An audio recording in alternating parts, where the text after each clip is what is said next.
stared out the airplane window, gulping back tears as I watched my whole life disappear. And yeah, I'm gonna continue ignoring the woman tapping my shoulder nonstop. She's not a stranger, unfortunately. She's my mom. And I already knew she was just gonna say that I was being dramatic, that I should be grateful for her new job, and that moving from New York to London was some grand opportunity. Little did I know, our new house had a secret buried deep within its walls, one that would change everything. But I just left my house, my school, my friends, and the love of my life, John, behind. Okay, maybe love of my life was a bit much, but John was one of the most popular guys in school, and I'd bent over backwards to get his attention. Now, when we were finally together and going to the prom as the it couple, my mom had decided to uproot my life. We were staying in my mom's ancestral house, which was massive and creepy. The walls were lined with ancient paintings, tall ceilings, and a grand staircase that probably led to hell. This place could use a renovation, but it's not so bad. It looks like the kind of house where people hear whispers in the middle of the night and wake up possessed. But you know what? I'll just go live in the attic. If I have to suffer in this house, in this city, in this life, then let me suffer properly. Who even cares about me anyway? Suit yourself, Cinderella. Don't come crying to me when the rats start fighting for bed space. The attic was dusty and dark, and I felt proud of my dramatic choice. But then, in the middle of the night, I woke up to a skittering noise, and then something brushed against my arm. I sprang out of bed, landing straight onto a loose floorboard. It snapped under me, and I looked down to see a hidden compartment. Inside were stacks of old diaries, and on the first page was a name, Evelyn. I sat down and started reading, and just like that, everything changed again. Oh, for heaven's sake, if I must lay eyes on that insufferable buffoon Tristan one more time, I do believe my brain shall simply explode. My apologies. I'm not always in such a mood. There are days when I feel quite good about myself, when my skin glows, when my curls behave, and when my corset isn't trying to squeeze the life out of me. But lately, things haven't been so good, all because of Lord Tristan. My father wants me to marry him, because he's rich and apparently lord of some overly important kingdom that will somehow benefit the crown. And while everyone thinks that I'm the luckiest girl in the world, I feel nauseous. Not because I hate Tristan. He's handsome, well-mannered, kind, etc., etc. But for some reason, he gives me the ick. Like sometimes when he's talking, I get this overwhelming urge to throw myself into the nearest lake. And it doesn't help that his best friend, the captain of Tristan's palace guard, Leopold, is a narcissistic pig, and always around him. Tristan, can we please move inside? It's approximately the temperature of hell out here. Oh, Evelyn, you mustn't let a little heat ruin this beautiful morning. The sun is shining, the birds are singing, and look at this exquisite spread before us. You know, I've seen noble women walk around in this weather wrapped in 50 pounds of lace. Perhaps you should try training in full armor at noon. It builds character. Perhaps you should try swimming with rocks tied to your feet. Oh, you two always have such wonderful banter. It warms my heart. Oh my God! What happened? What a gorgeous red apple! The finest I've ever seen! Oh, Evelyn, I am overjoyed to think that I shall get to enjoy such pleasures for the rest of my life. Ugh, I wanted to pull my hair out. It wasn't Tristan's fault, honestly. He genuinely liked me, and I wanted to like him too. That's why I arranged a grand ball to properly introduce him to the members of the court. But the more everyone told us how perfect we looked together, the more suffocated I felt. By dinner, I decided to escape and retire to my chambers. I just slipped out of my gown when my maid Rosie entered. You should not have left the ball like that, Princess. Your father is very angry. Well, so am I. But what does that matter to him? I am nothing more than a precious jewel to be set in the crown of his perfect alliance. What did Lord Tristan do now? That's the problem, Rosie. He doesn't do anything. I once said the moon was made of cheese, and he said, well, if the princess believes it, perhaps there is more to the moon than we know. That is quite sweet, actually. No, it's maddening. I want someone who challenges me when I say something ridiculous. I I want to feel some kind of emotion, anger, pain, love, happiness, anything. Because right now, all I feel is looming dread. Honestly, I wish there was something that could make me fall in love with Tristan. Maybe if the heavens themselves descended and blessed me with eternal devotion. Or if I could just gulp down a love potion. But since I can't, I just have to accept that this is my destiny, to marry that cringe-worthy man. I think I need to rest. Rosie nodded and left, but the next morning, I saw her standing by my bedside holding a tiny glass vial. What's that? A love potion. You said you'd do anything to fall in love with Tristan for the sake of your family, right? Yes, but I was just being dramatic. Well, I took you seriously and found a very strange gypsy in a shady part of town who sold me this. One sip, and the first person you lay eyes on will be the love of your life. Really? This was probably just flavored water or some other cheap trick. I wasn't really sure how I felt about taking it, so I put the vial in my bag and got dressed for the stables. Something about being around the horses always calmed me down. But then I met Tristan there, and I was back to square one. If there was even the slightest chance the love potion could make me feel differently about him, it was worth a try. I went back to my chambers and looked for it in my bag, but I couldn't find it. Rosie and I looked everywhere in my room. And I went back to the stables, but it wasn't there either. I was just leaving when I saw Leopold passed out on a log near the water trough. If you didn't make it your life's mission to annoy me every chance you get, you're not actually that bad looking. Just then, this fly landed on his nose, and I waved my hand to shoo it away, but it wouldn't budge. So I waved a little harder and accidentally slapped Leopold straight across the face. Good God! Oh, what are you doing? I was making sure you weren't dead. Obviously not. Oh, I just have a splitting headache. And wait, did you do something to your face? Define something. I don't know. Did you eat a light bulb or something? You look exceptionally radiant. What? Is this one of your stupid jokes that I just don't get? Maybe it's the hair then. Did you polish it? It's shining like the sun or the moon on a clear night. This is unsettling. What's wrong with you? What's wrong with me? Maybe the heat has fried your brain. You need a physician. No, I'm fine. It's just that you're, fine. I mean, I'm fine. We're fine. And then he simply got up and left. That was weird. But I had more pressing concerns, since the vial was still missing. I had looked everywhere I could, and by the end of the day, I accepted defeat and prayed to the Lord that no one drank it. I was so frustrated with myself for losing it, though, that the next morning, when Father suggested we take Tristan through the royal treasury, I could barely focus on what he was saying. This is truly remarkable. The craftsmanship, the history. It's no wonder your kingdom has stood strong for generations. And this must be the celestial crest. I've heard tales of it before, but seeing it in person, it's extraordinary. Tell me, is the legend true? Does it really hold the power to make its bearer invisible in war? I've heard so. Magnificent! Imagine having power so absolute, no army could ever stand against you. You sound remarkably impressed, Tristan.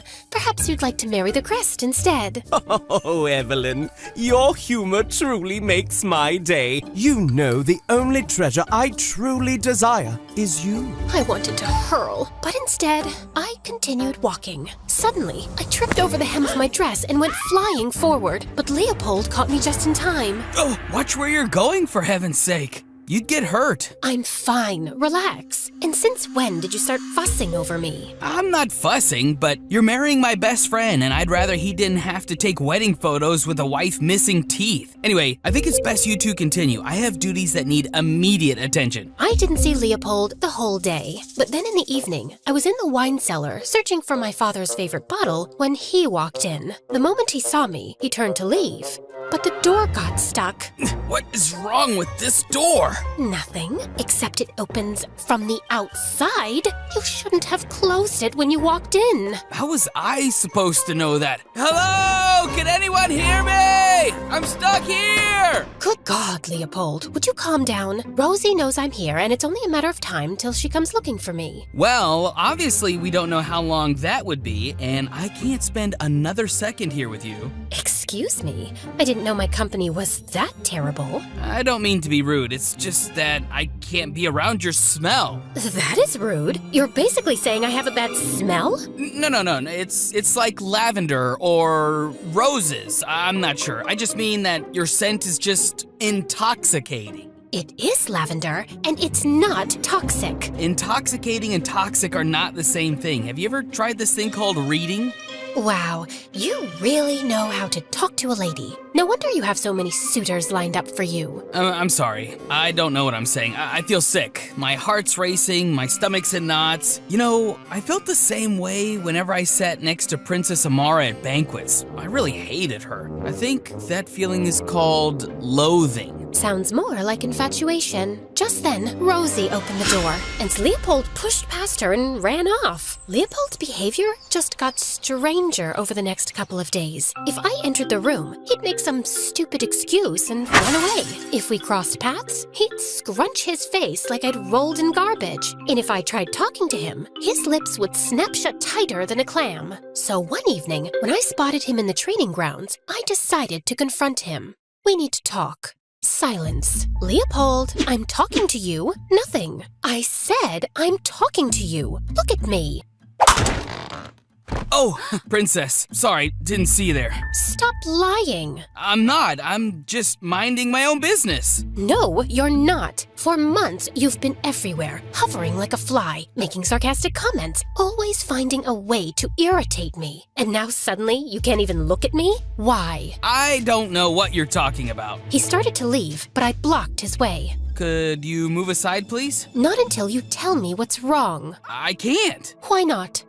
Because it's too weird, okay? Every time I look at you, I have these thoughts that make no sense, and God knows I want to talk to you, but I can't without saying something that isn't unimaginably inappropriate. I've never felt this way, and I don't even know why this is happening. I just haven't been feeling well since I drank that thing. Wait, what thing? It was this liquid in a small vial that I found in the stables. It had this really strong smell, and I was curious, so I opened it and took a whiff, and then, I don't know, I just drank it. I froze. Leopold had taken the vial, and not just that, he'd gulped it down like a fool. And since I was the first person he saw when he opened his eyes, he was in love with me?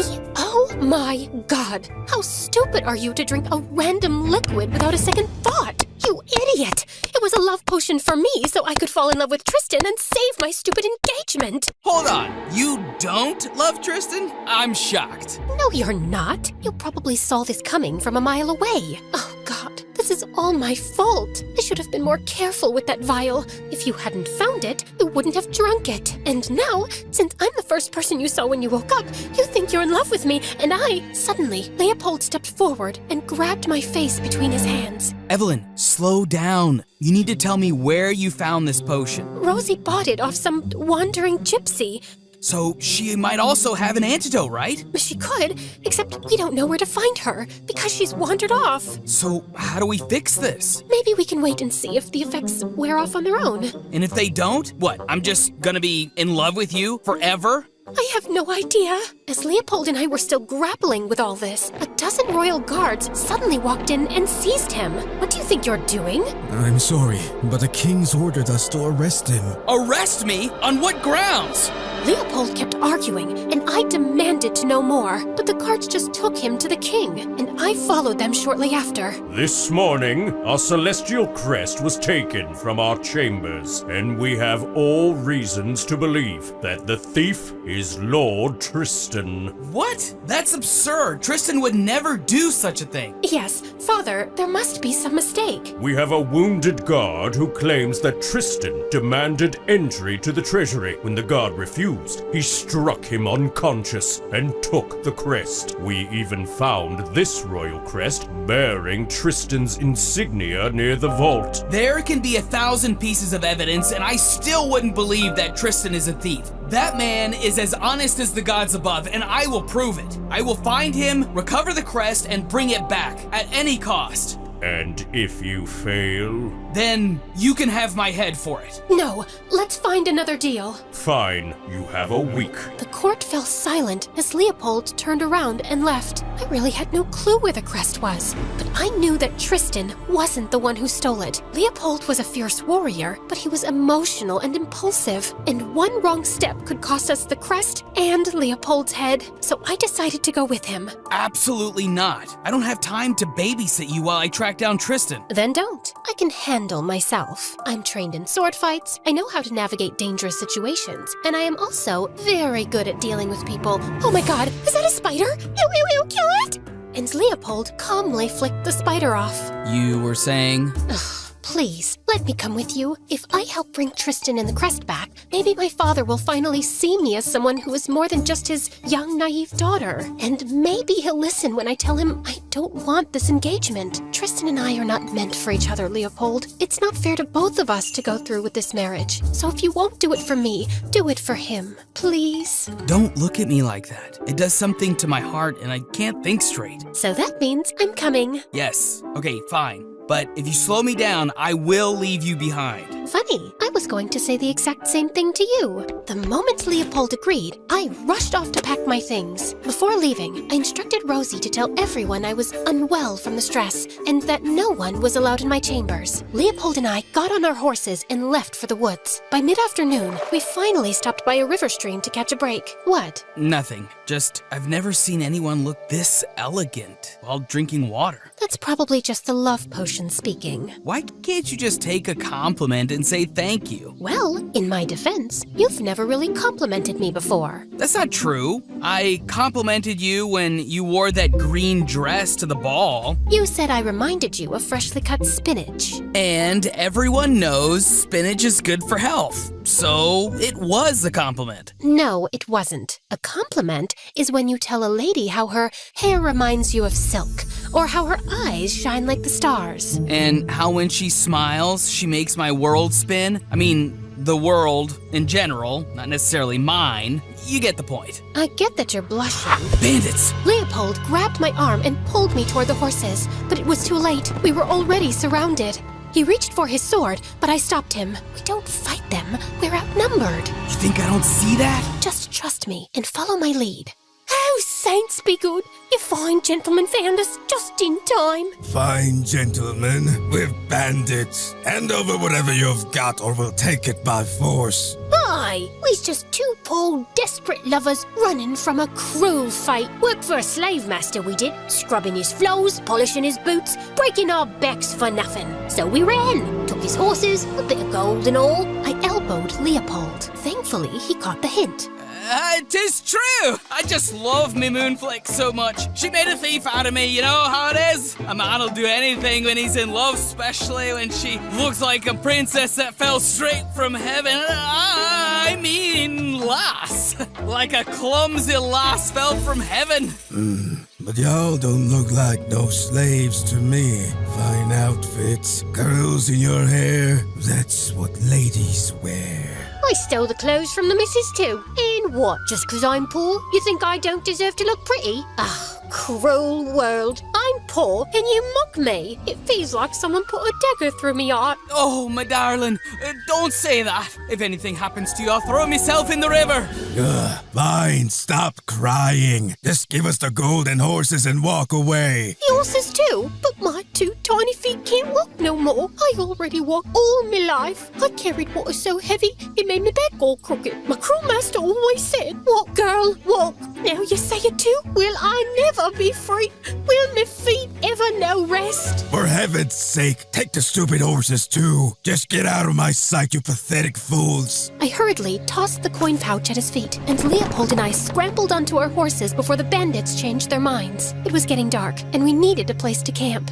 So we rode through the woods and found this dingy little cave to spend the night. I was just settling in when Leopold sat down next to me. That was quite the performance you put on back there. Where did you learn to talk like that? I spend a lot of time in the palace with not much to do other than watch and listen to the servants. You'd be surprised at the kind of things they say when they think no one's paying attention. So you spent your time following, eavesdropping on servants? Don't you have friends or ladies in waiting to keep you company? You'd think so, but it's not that simple. Everyone wants to be around a princess, sure, but not actually to befriend her. They mostly want the attention that comes with royalty or some personal advantage. Believe me, it makes finding genuine friendships rather difficult. I know how that feels, being surrounded by people, yet having no one you can truly talk to. When my older brother left, I shut myself off from everyone. I figured if I never let anyone in, I'd never be hurt again. But Tristan wouldn't leave me alone, no matter how distant or cold I acted. Wait, you have a brother? Had.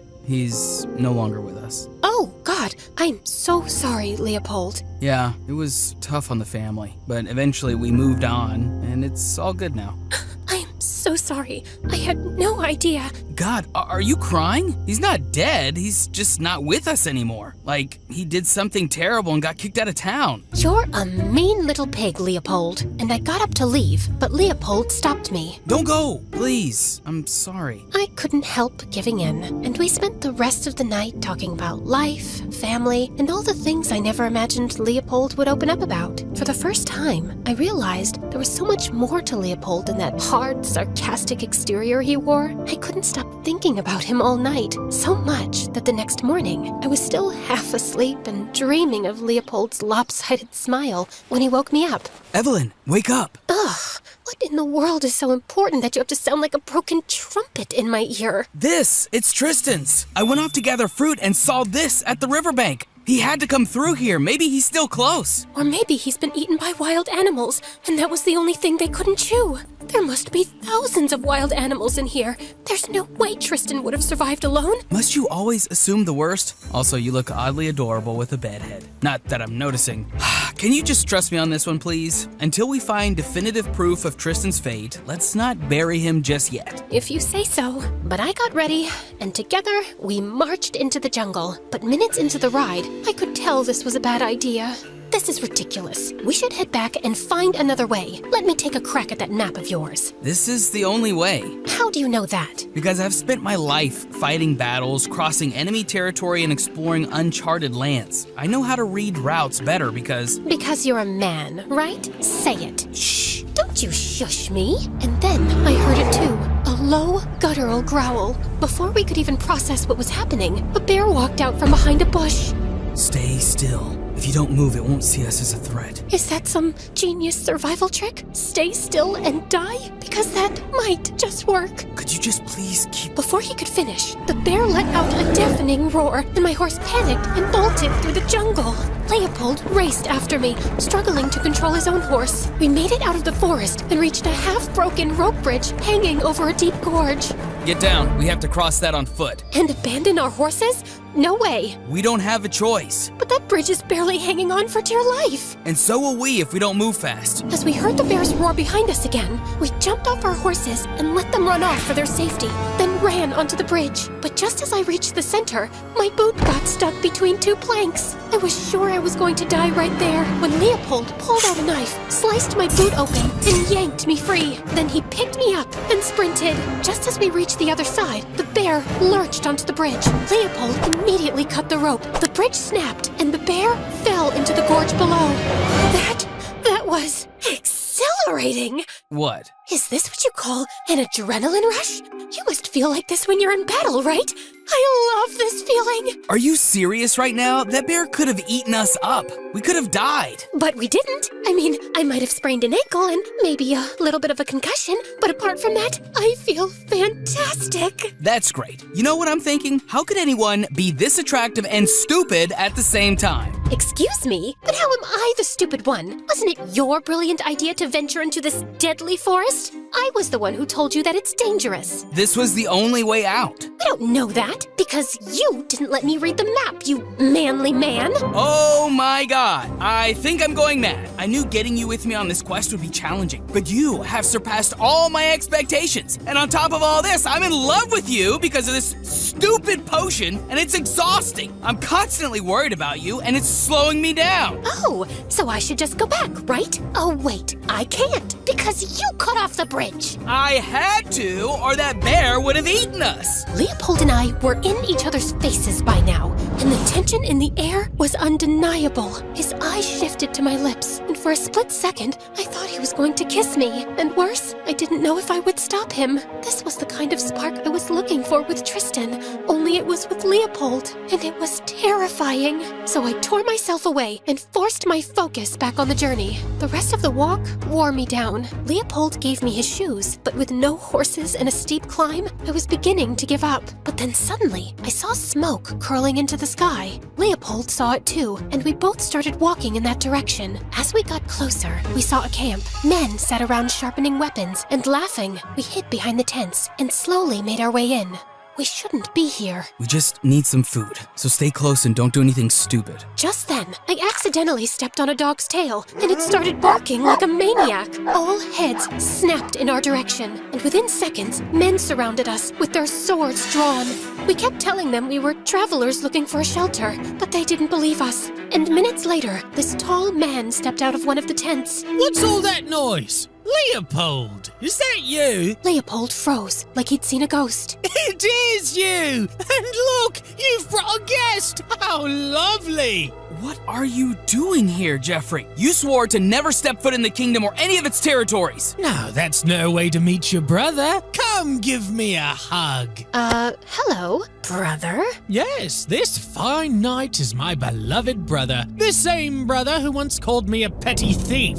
I taught you how to walk and talk, and it took you a second to disown me. You stole from the crown, Jeffrey. It was treason. So I took a few jewels from the royal treasury. Big deal. It's not like the king would have noticed a few missing rubies. And after our years of service to the royals, we don't deserve a share? But no, my brother just had to report my crime like a loyal little dog. And what did that get you, Leopold? Another generation of our family serving the crown. Disgusting. I wish we had time for small talk, but we have to go. We turned to leave, but Jeffrey blocked our way. Oh, you can leave, brother, but she stays. You're the princess, aren't you? I can tell by the way you curl your hair and that little crest you wear. I swear, Jeff, if you lay a finger on her, I will rip your head off. Oh, my brother's in love. How sweet. Don't worry, I won't hurt her. I just need her for a little ransom. Ransom for what? The celestial crest, of course. The most powerful artifact in the world. I'll sell it to the highest bidder, and I'll be rich enough to buy any land I want. No more wandering around like a nomad. Hate to disappoint you, but the crest is lost. Nice try, but I don't believe you. Jeffrey grabbed my arm, but I bit him hard. Jeffrey lost his grip, and Leopold leapt on him.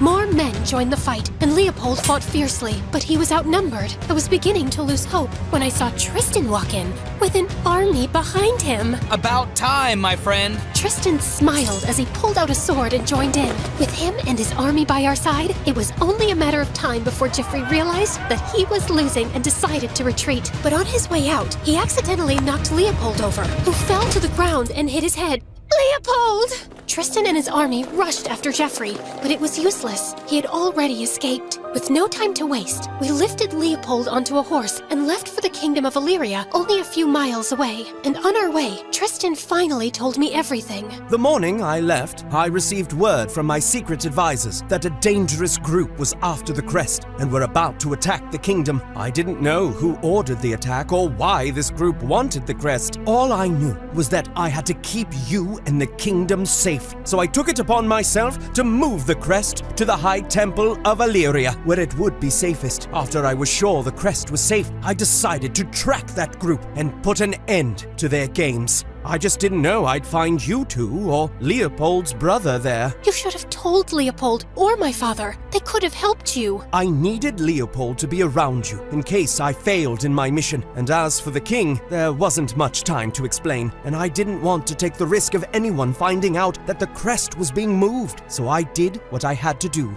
And ended up looking like a traitor. You didn't have to injure that guard, you know. The guard wouldn't let me leave, and I only struck him hard enough to knock him unconscious. Thank you for coming for me, and for not thinking that I was a traitor. Of course. I knew you would never betray our trust. I just hope your father sees it that way too. I sent word to him when I reached Illyria, but explanations only go so far. When we return, I'll tell him everything, and I pray he still lets me marry you. Tristan's words hit me like a punch to my stomach. I had been so caught up in everything, I'd completely forgotten about the wedding. And even now, I didn't want to think about it. All I could focus on was how badly I wanted Leopold to be okay. When we reached the palace in Illyria, Leopold was taken to the soldiers' barracks for further treatment, while Tristan and I moved into the palace, where my father was already waiting with his guards, and Rosie. I thought he was going to yell at me, but instead, he pulled me into a hug. Oh, thank God! You gave me quite the scare, Evelyn. I'm sorry, Father. I'm completely fine. But I wasn't fine. I wanted to run to Leopold and stay by his side until he woke up. But instead, I forced myself to walk back to my chambers while my father and Tristan spoke, and I saw Rosie waiting for me there. Princess! Thank goodness you're back safe and sound. I know it's late, but I couldn't wait to give you the news. Rosie told me that while I was gone, she'd found the gypsy who'd sold her that love potion. And fortunately, he had an antidote. Oh, that's great. Where is it? Right here. I was about to deliver it to Captain Leopold's room. No, I'll deliver it personally. Are you sure? You've been through so much. I'm fine. Leopold's in this situation because of me. If only I'd been honest about my feelings for Tristan from the start, and strong enough to stand up to my father, I never would have needed that love potion. Tristan wouldn't have risked his life for the crest, and Leopold wouldn't have nearly lost his life trying to save me. Delivering the antidote is the least I can do to make things right. And with that, I left for Leopold's chambers. I knocked and entered the room, and found him resting on the bed. Princess? What are you doing here so late? I came to check on you, and to give you the antidote. Rosie found it. It's supposed to, counteract whatever strange effects the first potion had on you. Well, that's certainly good news. Maybe now I can stop feeling like I've got butterflies the size of hawks in my stomach every time I look at you. Right. That must have been awful. So, you're going to take it? Right now? I was planning on it, unless you'd rather I wait. No, I mean, yes. If you want to, it's your choice. I just wanted to see if you were okay first. I'm fine. Now let's give this another shot. And he gulped down the antidote in one go. That was fast. What? Did you expect me to savor every drop? This stuff tastes horrible. And are you okay? Do you feel anything? Nothing. I'm fine, just exhausted. Now, please, it's late. I need to sleep, and you should get some rest. And he just turned his back on me and slept, but I couldn't get any sleep. I just lay on my bed, tormented by the fact that, although I'd wanted Leopold to take the antidote, I hated the thought of him returning to his old, distant self. I was falling for him, and losing this new side of him would break my heart. For the first time, I realized how Tristan must have felt when I rejected his romantic advances. It wasn't fair. I'd made a colossal mess by dabbling in a love potion I didn't truly understand, hurting them both in different ways. Now I had to make it right, and I wanted to start with confessing my feelings to Leopold.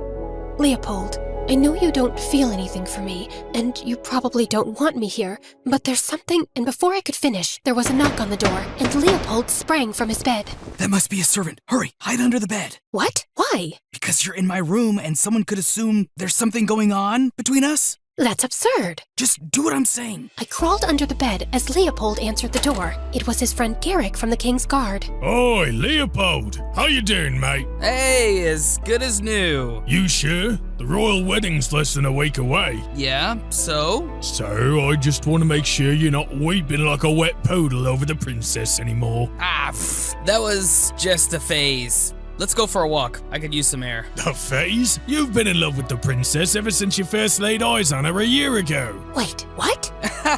Shut up, Garrick. Christ, you can really blow things out of proportion. That's rich coming from you. You threatened the stable boy and his entire family once because he didn't fix her harness properly and she could have fallen. You can't even walk past a lavender without getting emotional because her hair smells like lavender. I swear, mate, you'd marry a handkerchief if it smelled like lavender and had her initials on it. Just get out, Garrick! Leopold shoved him out of the room and slammed the door shut. As the room fell silent, I crawled out, my heart pounding. You've been in love with me since you met me? Of course not. Okay, fine. I had a small crush on you, like, minuscule. No big deal. Are you sure that's all it is? A small crush? Are you disappointed? Would it feel good for your ego if I said I'm madly in love with you? No, that's not what I'm saying. I'm just confused because if you were always in love with me, why did you react to the potion the way you did? I'd kept my feelings under control, locked away. But the potion just cracked everything open. It magnified what was already there. Anyway, it doesn't matter now. The antidote is in my system, so you can forget everything Garrick said. I can't, because lately I have... Do not finish that sentence. I beg of you. Tristan is my best friend, you are a princess, and I'm just the lowly guard captain. We both know how this story ends. Now, I'm going back home tomorrow. I need to recover and manage the kingdom in Tristan's absence. I opened my mouth to speak, but no words came out, so I turned around and left. The next morning, as we were preparing to leave, I just felt empty. I couldn't leave without seeing Leopold one last time, so I decided to go find him. But before I could leave, Tristan walked into my room. He asked my mates to leave and then sat me down. You don't look too happy about going back to the palace. No, I'm just tired. The adventure wore me down, I think. Are you sure it's the adventure? Maybe something else is weighing you down, like being in love with Leopold and not admitting it? What? Tristan? Evelyn, I saw the way you reacted when he got injured and how worried you have been since. Actually, I don't know how I could have been so blind all along. The two of you always had sparks flying. I think I also deserve someone who feels that strongly about me, right? You do, more than anyone I know. You're a wonderful man, Tristan, and I know the girl you marry will be the luckiest girl in the world because you'll love her with all your heart. Well, I hope she loves me just as much. Now wipe those tears and stop him before he leaves. I'm so sorry. Don't be. You couldn't have picked a better guy, and I'm happy for you. And what about my father? Leave that to me. Tristan smiled at me warmly, and together we told my father the truth. As expected, he was furious. But Tristan reassured him that the alliance between our kingdoms would remain strong, and that he and I would always be friends, bound by something greater than duty, genuine trust, respect, and understanding. It took some time, but eventually, my father saw reason. Once the dust had settled, I knew there was one last thing to do. I found Leopold near the stables, preparing to leave. Excuse me, but where do you think you're going? Last I checked, we were traveling together. Wait, what are you doing here? Trying to make you understand that you're not getting rid of me in this lifetime, Tristan called off the wedding.